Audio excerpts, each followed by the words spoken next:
반갑습니다. 오늘도 그리스도와 함께입니다. 오직 예수 그리스도를 바라보면서 유튜브 바이블 스토리 산책 출발하도록 하겠습니다. 이사야서 오늘 28장, 29장 같이 가도록 하겠습니다. 28장에 오시면 에브라임으로 대표되어지는 북이스라엘에 대해서 말씀을 해요. 그래서 1절부터 28장 1절부터 13절까지는 북이스라엘에 대한 경고의 말씀 주시죠. 그리고 14절부터 29절까지는 남유다에 대해서 말씀을 합니다. 그러면서 29장에 넘어가시면 아리엘이여 이렇게 시작을 하죠. 이 아리엘이라는 이름의 뜻은 여호와의 사자입니다. 예루살렘을 얘기하죠. 그래서 28장 14절부터 29장까지는 남유다를 경고하시면서 또 남은 자에 대해서 하나님이 축복해 주시리라 그런 약속의 말씀을 주시는 것을 보게 됩니다. 오늘 우리는 수없이 반복했습니다. 그렇죠? 무엇을 반복했는가요? 하나님의 약속과 성취인데 그 약속과 성취는 심판뿐만 아니라 구원도 함께 있더라는 겁니다. 그래서 항상 예수님 중심으로 좌우편에 강도가 있었죠. 예수님을 중심으로 좌우편에 있는 그 강도들은 온 인류의 대표라고 할 수 있죠. 한편의 강도는 마지막 때에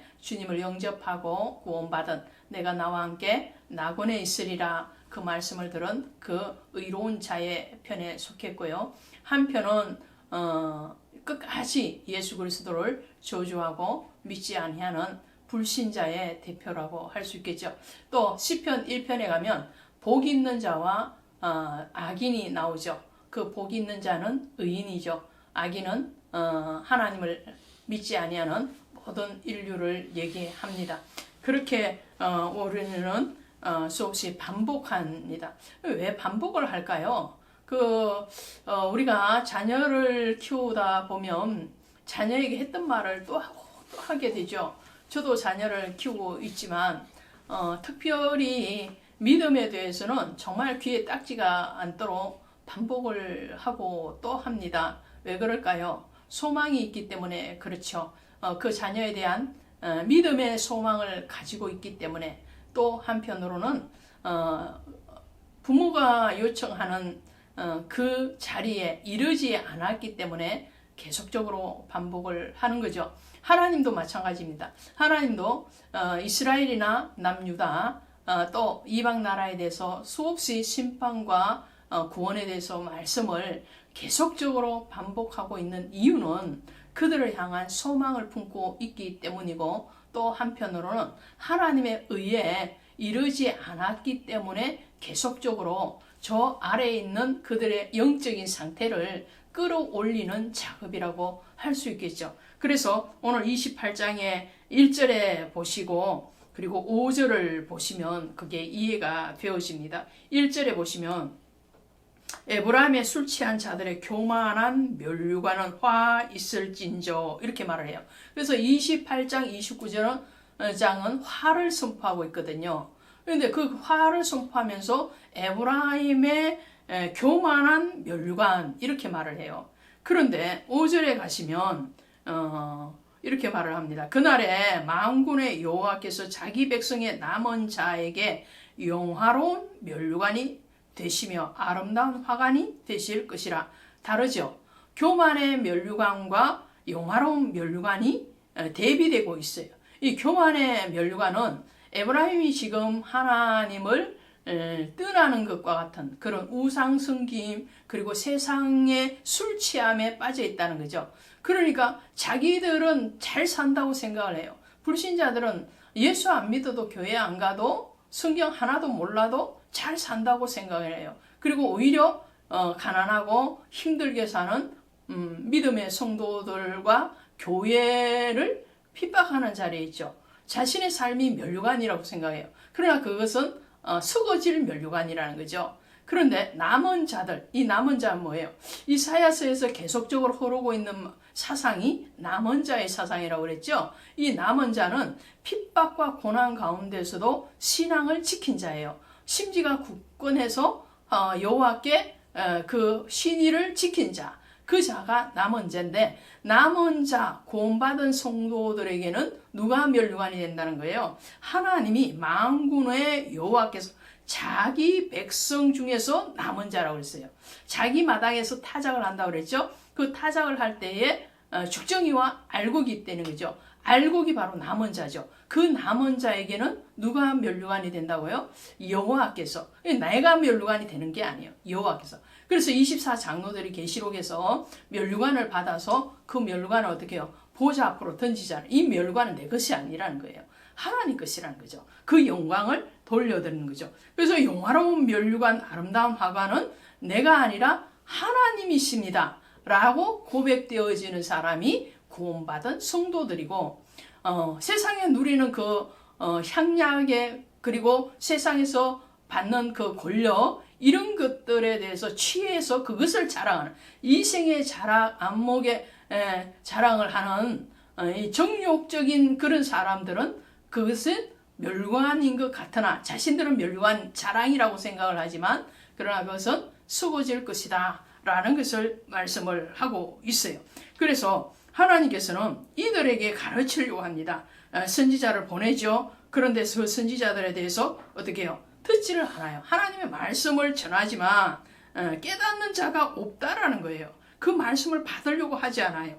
그럴 때에 하나님은 어떻게 해요? 이방 나라인 아수를 통해서 이 북이스라엘 에브라임을 치시겠다 말씀하시는 거죠. 11절에 가신 그러므로 더듬는 입술과 다른 방언 아수르의 언어를 얘기합니다. 그래서 너희가 나의 선지자 나의 제사장을 통해서 하나님의 말씀을 전했음에도 불구하고 그 말에 대해서 듣지 아니하고 교훈을 받지 아니하니 어떻게 해요? 너희는 하나님의 종, 하나님의 백성이 아니라 다른 이방의 세력들의 종노릇을 할 것이다 라는 것을 말씀을 해요. 그리고 14절부터는 남유다에 대해서 말씀하는데, 남유다는 어떤 신앙을 가지고 있느냐, 역시나 오만하다고 말을 하죠. 14절에 보니까 이러므로 예루살렘에서 이 백성을 다스리는 너희 오만한 자여 이 말씀을 들을지어다. 이 오만한 유다에 대해서 하나님은 그럼에도 불구하고 하나님의 회복을 약속하고 있는 것이 16절이죠. 그러므로 주 여호와께서 이같이 이르시되 보라 내가 한 돌을 시온에 두어 기초를 삼은 한 시험한 돌이요 귀하고 경강한 기초돌이라 그것을 믿는 이는 다급하게 되지 아니하리라. 기초돌, 이 기초돌이 누군가요? 바로 예수 그리스도, 산돌이신 예수 그리스도요. 그 산돌이신 예수 그리스도 위에, 반석 위에 집을 짓는 사람은 풍랑이 온다 할지라도 비바람이 친다 할지라도 어떻게 해요? 무너지지 아니하랴. 다급해지지 않는다. 심판의 때를 온다 할지라도 믿음의 굳건한 사람에게는 그 심판을 피해간다라는 말씀을 하죠. 거기에 대해서 베드로전서 2장 4절 이하에 있습니다. 사람에게는 버림받으어서는 하나님께는 택하심을 입은 보배로우신 산돌이신 예수께 나아가자. 그리고 그 예수 안에서 신령한 집을 짓고 거룩한 제사장이 되라라고 말을 하고 있죠. 자, 그래서 이 에브라임뿐만 아니라 남유다도 회개가 하나님의 요구하심에 이르지 못했다라는 말씀을 20절에서 하고 있어요. 침상이 짧아서 능히 몸을 펴지 못하며 이불이 좁아서 능히 몸을 사지 못함 같으리라 하셨네요. 회개가 언제나 자신의 그 죄를 듣고도 남음이 있는 회개가 일어나야 되는데 그 회개가 일어나지 않았다라고 말해요. 그리고 29절에 가면 슬프다 아리엘, 이 아리엘은 예루살렘 남유다를 얘기한다 그러죠. 남유다가 하나님 앞에 이 백성이 입으로는 나를 가까이하며 23절에 입술로는 나를 공경하나 그들의 마음은 내게서 멀리 떠났으니 그들이 나를 경외하며 사람의 계명으로 가르침을 받았다. 자, 남유다는 절기를 잘 지켰습니다. 예배를 드렸어요. 그런데 그것이 어떻게 해요? 신령과 진정의 예배가 되지 않았다는 거예요. 형식적인 예배가 됐다는 거예요. 바리새인 같은 그런 신앙이 되었다는 거죠. 하나님을 중심으로 사모하는 그런 예배, 사모자의 예배가 되지 아니하고 형식적으로 왔다 갔다 마당만 밟는 그런 신앙일 때에 하나님은 그에 대해서 징계를 하시겠다라고 말씀을 합니다. 그렇다 할지라도 그 징계가 영원히 가지는 않을 것이다 라는 것을 17절부터 말씀을 하죠. 오래지 아니하여 레바논이 기름진 밭으로 변하지 아니하겠으며 기름진 밭이 숲으로 여겨지지 아니가. 자, 오래지 아니하여 다가올 천년시대를 얘기하죠. 주님이 재림하셔서 다시 하나님의 나라를 영원한 왕국을 세우실 때에, 그때에는 이 레바논, 두로와 시돈이 있는 지역이죠. 또 갈멜산, 이 지역까지도 하나님 앞에 순종하고 복종하는 즉 이방인들이 돌아오게 하실 것이다 라는 것입니다. 그리고 22절에 가면 아브라함을 구속하신 여호와께서 야곱 족속에 대하여 이같이 말씀하시, 야곱이 이제는 부끄러워하지 아니하겠고 그의 얼굴을 이제는 창백하지 아니할 것이며. 자, 마음이 혼미하던 자들도 총명하게 되며 원망하던 자들도 교훈을 받으리라. 그때는 어떻게 해요? 하나님이 그 영안을 열어주는 거죠.